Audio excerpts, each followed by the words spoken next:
આમ તો જેની આતુરતાથી બધા રાહ જોઈ રહ્યા હતા, વરસાદ આવી ચૂક્યો છે. ગુજરાતમાં ચોમાસાની શરૂઆત થઈ છે. આવા દ્રશ્યો અત્યારે આપણને દેખાઈ રહ્યા છે. મોટાભાગના જિલ્લામાં, મોટાભાગના વિસ્તારમાં વરસાદ આવી ગયો છે. રાજકોટની વાત કરીએ તો રાજકોટમાં પણ આજે સરસ મજાનો વરસાદ સાંજે આવ્યો હતો. અને આમ તો 2 જુલાઈથી 5 જુલાઈની વચ્ચે હવામાન વિભાગે પણ આગાહી કરી છે. ઘણા બધા જિલ્લાને તો રેડ એલર્ટ આપી દેવામાં આવ્યું છે. ત્યારે અમરેલી, રાજુલા આ બાજુના વિસ્તારમાં ખૂબ વધારે વરસાદ છે. નમસ્કાર, આપની સાથે હું આકાંક્ષા. તમે જોઈ રહ્યા છો રાજકોટ. અમરેલી જિલ્લામાં તો મેઘરાજાએ રૌદ્ર સ્વરૂપ ધારણ કર્યું છે, કારણ કે જે દ્રશ્યો સામે આવ્યા છે, અતિશય કલાકોથી મુશળધાર વરસાદ પડી રહ્યો છે. સમગ્ર પંથકમાં અત્યારે જળબંબાકારની સ્થિતિ ઊભી થઈ ગઈ છે. ખાસ કરીને જાફરાબાદ તાલુકામાં વરસાદનું જોર સૌથી વધારે છે. લોઅર માણસા, મીઠાપુર, નાગેશ્રી જેવા ગામડાઓમાં પાણી ભરાઈ જવાથી ત્યાંના લોકોને ઘર અને ખેતરોમાં સંપર્ક વિહોણા બની ગયા છે. એટલો બધો અતિશય અત્યારે વરસાદ ત્યાં આવ્યો છે. રસ્તાઓમાં પાણી ફરી વળ્યા છે, નદી એટલી બધી ભરાઈ ગઈ છે. આવા દ્રશ્યો પણ સામે આવ્યા.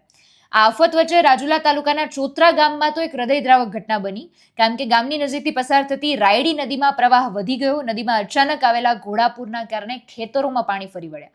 અચાનક આ પાણી ફરી વળેલા ખેતરમાં ચરી રહેલા અનેક સ્થાનિક પરિવારના 35 જેટલા બકરા નદીના ધસમસતા પાણીમાં તણાઈ ગયા છે. આ દ્રશ્ય જોઈને ગ્રામજનો પણ સ્તબ્ધ થઈ ગયા હતા, કારણ કે એક એમની આવક છે, પશુપાલન જે કરતા હોય છે એવો જાણતા હોય છે કે એમની કિંમત એમના માટે કેટલી વધારે હોય છે. અને આપણી નજર સમક્ષ અને આપણા જ બકરા જે છે પાણીમાં તણાતા આપણને જોવા મળે, ને 35 જેટલા બકરા તણાઈ ગયા છે. એટલે આ ખૂબ ગંભીર ઘટના ત્યાંથી સામે આવી છે. બચાવ કામગીરીમાં ભારે મુશ્કેલીનો સામનો કરવો પડ્યો. કેટલાક બકરાને સફળ બહાર કાઢી શક્યા છે, પણ પાણીનો પ્રવાહ એટલો બધો વધારે હતો કે પશુને બચાવવા ગયેલા ગ્રામજનો પણ પોતે ફસાઈ જાય એવી પરિસ્થિતિ હતી.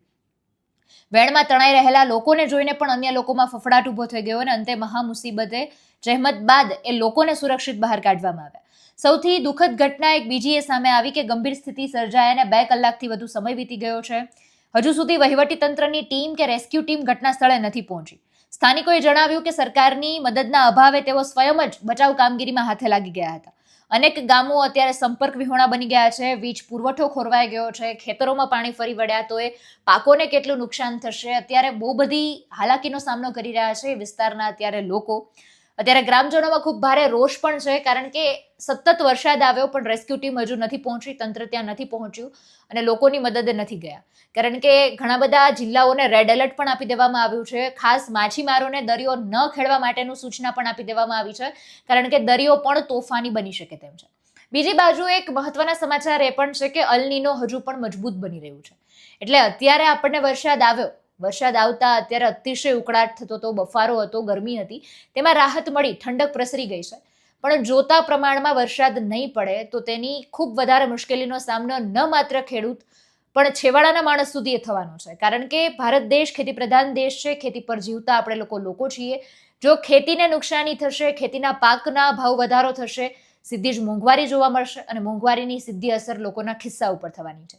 એટલે આમ સરવાળે હિસાબ બધા લોકોને નુકસાની વેઠવાનો વારો આવી શકે તેમ છે, જો પૂરતા પ્રમાણમાં વરસાદ નહીં આવે તો. સમગ્ર મામલાને તમે કઈ રીતે જોવો છો કમેન્ટમાં જણાવજો. ફરી મળીશું. હવે મને રજા આપશો. નમસ્કાર.